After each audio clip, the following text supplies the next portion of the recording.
Salut à tous, très content de vous rejoindre sur cette vidéo. Alors aujourd'hui, j'ai l'honneur de vous présenter cette hybride de console de téléphone dont le nom c'est un peu compliqué à prononcer pour moi. Much, Much, Much, Much, Much, Much, Much, Much, Much, Much. Donc après 3 jours d'essai là-dessus, je vous raconterai brièvement mes expériences avec cette console qui téléphone.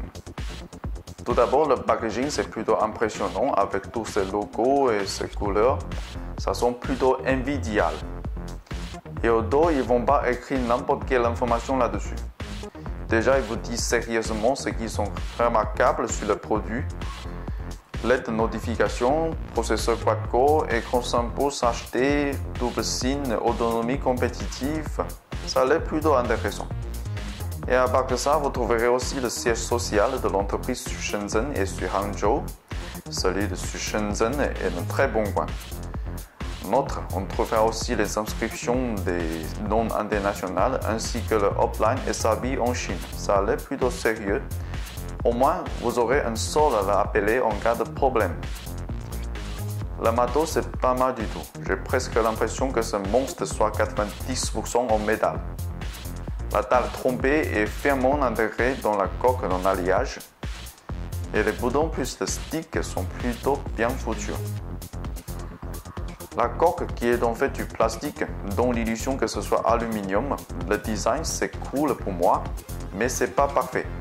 J'ai surtout ce problème avec l'emplacement de cette 205 sur la coque, parce qu'évidemment il peut se faire bloquer très facilement. Parlons de tous ceux qui sont derrière de la coque. Visiblement, on a 2 emplacements de carte SIM, un emplacement microSD sur le côté droit. La batterie est de 4200 mAh. Ça doit être monstrueux pour un téléphone de 5 pouces en HD. Et à part de ça, les vis sont en Q-Siphon, donc pas de gros soucis pour le démontage à ce niveau. Nul besoin de vous embêter en cherchant le tournevis spécial. Pour les accessoires, on n'a qu'un simple chargeur plus câble micro USB. On trouvera l'inscription de iRadical sur la prise USB du câble. Ça, c'est une présentation de la marque plutôt soignée. Le LED de notification est un point remarquable sur ce modèle, car tout d'abord, c'est assez grand et en plus, c'est costumable. On a le droit de configurer les couleurs et la vitesse de scintillement pour le LED.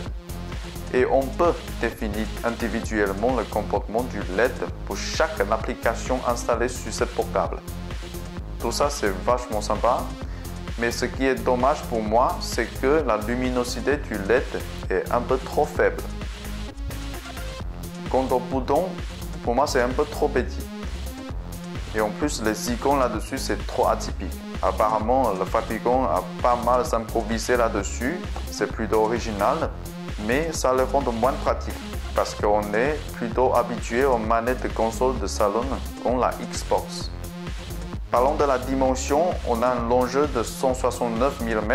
C'est sûr que ça va être plus long que votre smartphone quotidien à cause de cet emplacement de bouton physique. Largeur, ça fait 7 mm, c'est correct. Pour l'épaisseur, on est un peu plus de 1 cm. C'est déjà très compact vu les matos entassés là-dedans. Le poids, c'est pas du tout léger, mais c'est comme ça vu que le fabricant n'est pas très fan de vulgaire plastique. Ok, assez parlé du marteau, on passe à d'autres choses. Voici une bonne nouvelle pour les mobilons en France. Ce monstre est compatible avec la fréquence 3G 900. Niveau soft, rien de très spécial franchement. Hormis la configuration du LED, on vous propose aussi l'OTA et bien sûr la configuration des boutons physiques pour la fonction console. Un truc plutôt décevant à mon avis, c'est ces scores qui sont moins bons que prévu dans le benchmark comme Epic Citadel et 3D Mark. Mais en tout cas, je comprends que le processeur quad-core de MediaTek 6589 plus 1 Go de RAM sur un écran 5 pouces HD, ça vole pas très haut. Pour les jeux 3D comme Dungeon Hunter et MBA, la rapidité c'est acceptable. En plus, les boutons physiques font bien le boulot de rendre l'expérience plus interactive et plus joyeuse grâce à la réactivité. Un truc assez intéressant pour les jeux est qu'on peut capturer une partie en vidéo en temps réel. Le GPS, ça fonctionne. mais pas si réactif. Chez moi, on a pris plus de 360 secondes pour la première fixe, avec 15 satellites en vue. C'est pas un mauvais élève en cette matière, mais il pourrait faire mieux que ça. Le gyroscope, ça fonctionne correctement, surtout dans un contexte de jeu, on voit que c'est pas de la daube. La caméra n'inspire pas trop mes intérêts. Apparemment, ça fait pas un argument de vente puisque le produit est plutôt calibré pour le gaming. Pour résumer, elle fonctionne, mais on ne va pas faire des vidéos ni des photos professionnelles avec ça. Ok, je ne vais pas continuer cette vidéo en parlant d'autres sujets comme le Wi-Fi et aussi la vitesse de chargement de page web.